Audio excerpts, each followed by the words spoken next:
What's up, everybody? It's Chris. Welcome to the Hot Mess Express today, because apparently I can't control anything correctly. But that being said, welcome to Geared Up. This is our weekly live broadcast where we talk about gear, lighting, photography techniques, whatever it is you want to discuss, mostly pertaining to lighting, because that's what we do here at ProPhoto. But that being said, let's dive into what we're talking about today. Today, we're talking about collapsible reflectors. And it's one of those things that I think people hear collapsible reflector, and it's not like as sexy as a modifier as something like a crazy softbox or something like that. But they're really, really great modifiers. They do a lot of really, really cool stuff. And so Kate and I have actually recorded a video on location with some tips and techniques to show you how we go about doing this stuff. In the meantime, I'll be here. You can drop your comments or your questions into the chat. We can yuck it up and have a lot of fun talking about this stuff. But that being said, I'm going to go ahead and roll the video. So here we go. One reflector on location with Kate and I. What's up, everybody? I'm Chris. That's Kate. And we're doing a Geared Up outside. Today, we're going to be talking about something that I don't think gets talked about enough. Especially in a world where, you have like rad things like B10s and cool softboxes and A2s and Pro 11s and stuff like that. Sometimes that can be intimidating to someone who might just be getting into photography, or if you need to be a little bit scrappy when you go on a job. And the thing that we're talking about is this: collapsible reflectors. They're really, really versatile little modifiers, little light sources that do a really, really good job of adding some extra fill to bring up the shadows, to add a little bit of extra pop to a natural light image that kind of just helps set it apart. They come in a lot of different finishes. The ones that we're predominantly going to be using today is going to be the silver and the white finish. The silver mostly because we want to get a nice little pop in the image. The cool thing about using the reflectors is, again, super lightweight. It's really, really easy to see. I mean, you can kind of see as I'm moving it around here and reflecting light back towards the camera lens. Probably reflected on me if you want to. Yeah, and so, or let's, flower down. I'll show it on. Yeah, I'll show it to you, back over there in a couple of seconds. But the cool thing about the reflectors is, one, it's incredibly visual. So you can see exactly where you're placing the light. So you can see, I can see that I'm putting that reflection right onto you. So the nice thing about that is, for someone who needs to get used to controlling light, it's very, very easy to tell how to point your light. There's some things that we're going to talk about as we're starting to set this up, some things that you want to pay attention to. There's same lighting things that you want to think about when you're actually using flash units, but it's still something that you should think about too whenever you're using reflectors. The cool thing about having something like a high reflective exterior is, even on something like a cloudy day.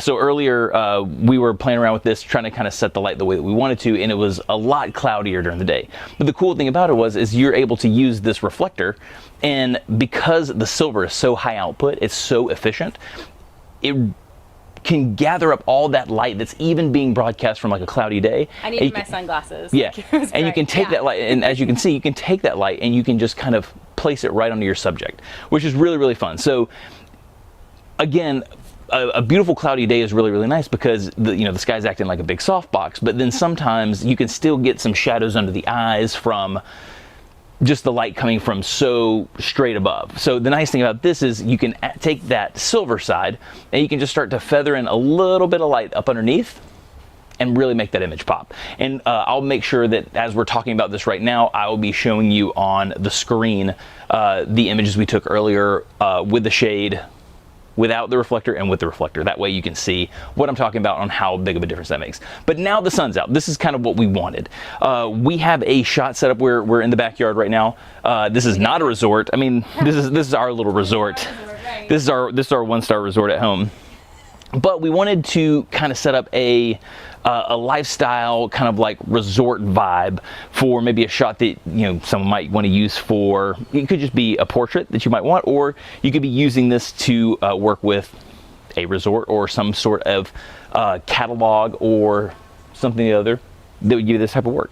But it's a really, really easy setup. We have a whole bunch of house plants and other things that we have set up, and we're going to be shooting pretty tight into the scene, and we're going to show you how just something as simple as a single reflector can impact your image. So let's get started. First and foremost, what we were talking about when you visually with the reflector, it's really, really easy to see, and you'll be able to see this on Kate hopefully, how much you can just take the reflector and put it right on your subject and really start kicking the light back in. Some of the places where you can go wrong with a reflector is trying to bring it down too low. This will probably be easier to see. I'll take a photo so you can see this on the screen. But what happens if you start to come down with too much power from too low? You're not going to be able to see it here, but I can see it. Kate's nose is actually casting a shadow upwards. We're uplighting Kate. So that's really good light if you're looking to light a horror scene. That's not what we're looking to light here. Today, we're trying to make a really beautiful natural light looking image with just a little extra pop in it. So whenever the light is coming in super harsh, if you can, you want to try to get the reflector up a little bit and then bring the light from above. So you can still reflect it down. And again, you can still see how the light feathers in and out, but you want to try to bring it from above if you can. Now, if you want to go from below, if you're looking just to add some fill from below, the white side's really good for stuff like that, although right now, there we go. So the white side can add a little bit of fill from below, which is nice, without giving too much extra light to the face and kind of making shadows that weren't necessarily there in the first place. And that's really, really good, like if you're trying to mimic like a sidewalk or something like that, like maybe light bouncing up from the concrete. But as this is starting to fill in and create another light source, it's best to try to bring it from up high. That way, again, you're getting a shadow in a direction that feels more natural to the type of shadow that you would get if you were outside on a sunny day. That being said, oh yeah, and reflector sizes. This is the medium-sized reflector, and this is a large reflector that we have on the stand. We're going to be using the large one. That way we can try to gather up as much light as we can, especially as the sun's cutting through the trees. And we can gather it up, we can broadcast it back at Kate, and then we can feather it and try not to obliterate her eyeballs as best we can, because again, the silver is very efficient. So what we'll do is I'll get the everything set up, and then we'll take a photo with and a photo without. That way you can see the difference. So try to get this here. You should also show them how to like Yeah. close the reflector. Yeah. The other thing I want to try to do as well is I don't want the light coming too hard from the side, so I'm bringing it over here to kind of be more of a front light. Let's see if we can get this up higher. I apologize. Okay, cool. I'm not blocking anything. So cool. So again, the nice thing about reflectors is you can see what you're doing, so you can kind of just maneuver it until the light's hitting right where you want it. It's nice to lock it in a little bit higher on one of these stands. That way when the gravity pulls it down a little bit, it hits right where you want. So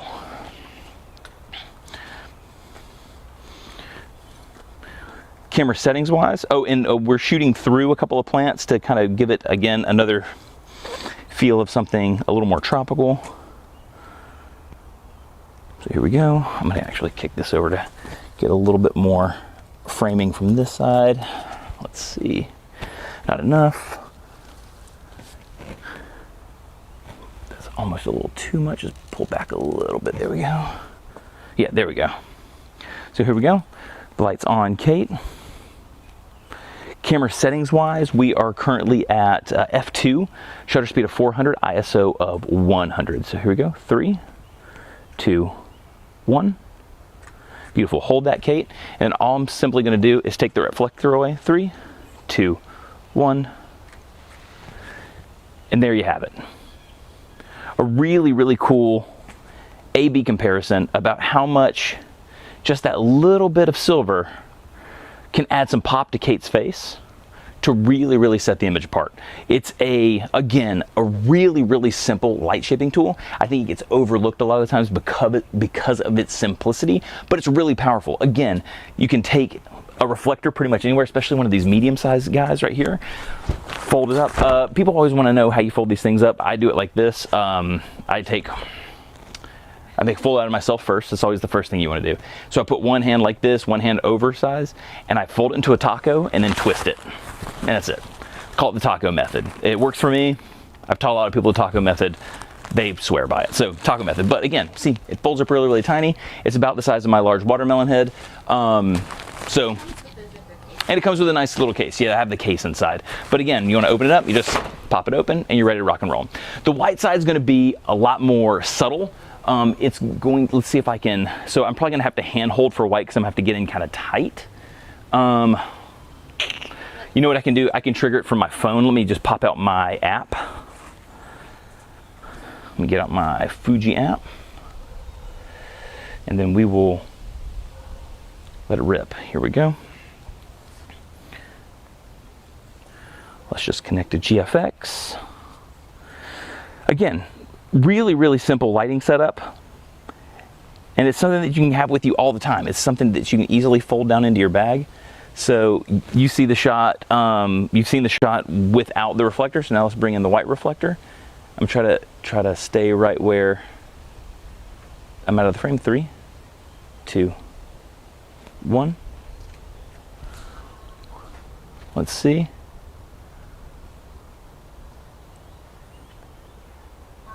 Nice. The white actually does a really good job of adding in like a subtle fill. It's really good. Now the tough thing is my settings aren't necessarily staying the same because I am in aperture priority mode. So I'm trying to make sure. Earlier the sun was the clouds were moving in and out a lot. This is the only way I could really maintain a good exposure. But the white side does a good job. And then again, if you want to absolutely just add some serious hard light to it, you can go here. 3, 2, 1. Hopefully I wasn't in the shot for that. I feel like I was. Sorry, Kate, I didn't mean to. And then you can see how much the silver, that's actually really cool too. So you can see how much of a different type of image you get by going with something with the silver versus, I just realized I've been talking to you from behind a reflector. It's just been my torso. So again, you can get some really cool stuff just by playing with how you reflect the light back onto your subject, the different types of materials you're using. And it's really that simple. Again, I think they're massively underutilized for something that's relatively inexpensive and pretty easy to keep with you. I mean, why not have a good reflector? The upside for something like a silver reflector is that it's going to bounce back the light that you're giving it, so it's pretty clean. Whereas if you start adding in stuff like right now the sun's starting to get a little bit lower, I could probably bring in like a sun silver that would add a little bit of warmth to it.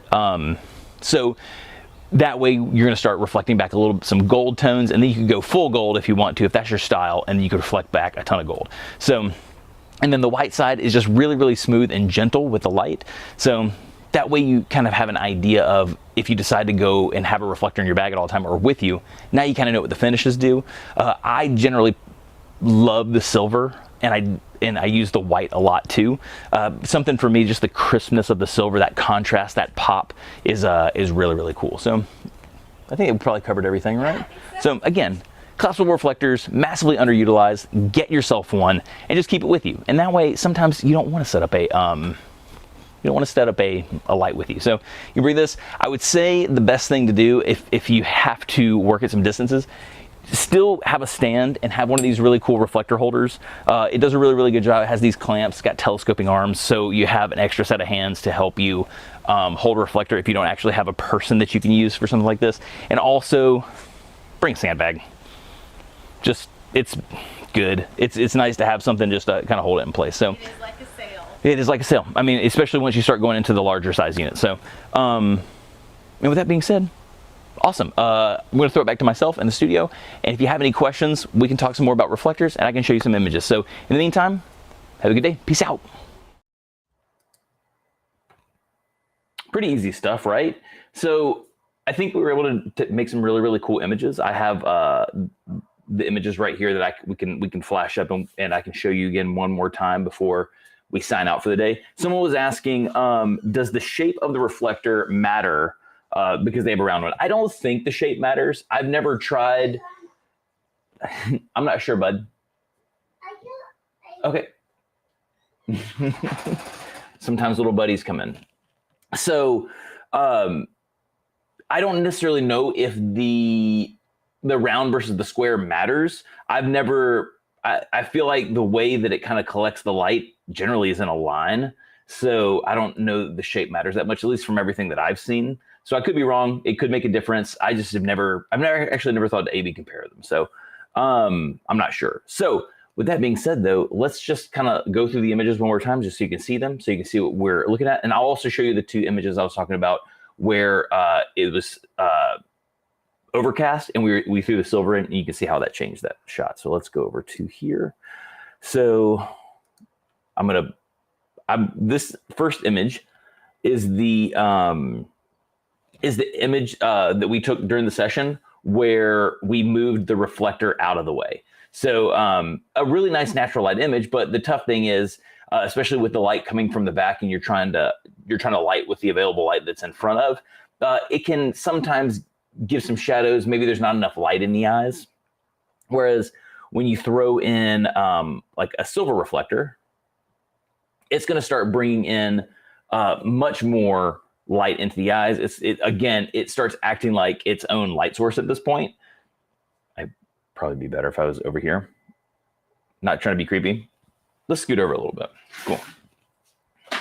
But it's going to start acting like its own light source, and therefore giving you results like that, right? So it's a really cool. I love using the silver side.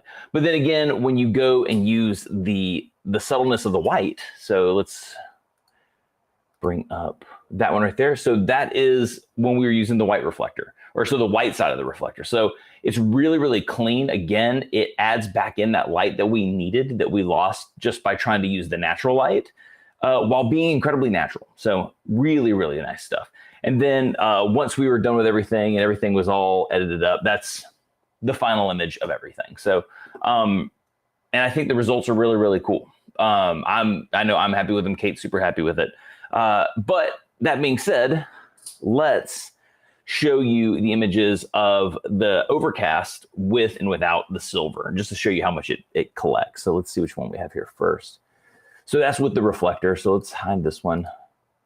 So this is a shot overcast as we were setting up and trying to figure out how the light was falling, and how we were going to shoot this stuff. So we were kind of playing with everything. So this is just the natural light. You can see that the light's really diffused. There's no like heavy nose shadows or anything like that. A really soft, nice light. You can tell that it's coming right from above. Like I said, overcast day. And then the cool thing is you can take something that's highly efficient like the silver, and you can bring some light back in. So now if you look, it might be a little bit harder to see here, but there's actually a catch light in the eye now. We started to bring some of that light and push it back to that opposite side of the face that's kind of angled down to her left side. But that's the cool thing about the silver reflectors is even when the conditions aren't fantastic, like, most of the time you think about reflectors and you're like, oh, I need like a direct, shot of sun or a light source to create this look.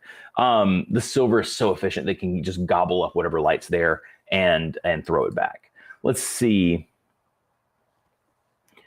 Yeah, so the squint and the silver side's begging for a more subtle white. Final image is perfect. Yeah, so the tough thing is the silver can be intense depending on how hard you hit the subject with it. In the video I tried to show, and you can go back and check that out. In the video I tried to show that you can actually kind of feather it. Sometimes whenever I have it on a stand, I don't have someone else that can kind of feather it for me. Like it's hard to kind of just keep it where I want it.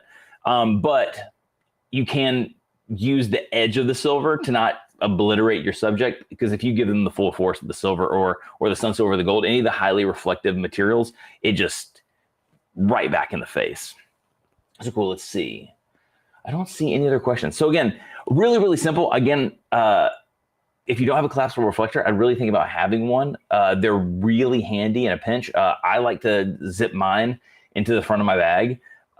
It's just always with me. It's one of those really, really cool modifiers that, when you need something extra and maybe you don't have light, or you can use it as a backup. If something were to go wrong with your flash, heaven forbid, you still have this thing that can produce great results. So that being said, I hope you all have an awesome rest of your week. I will see you next week. I'll actually be in Sweden, so this will be much later in the day whenever I do this, my time.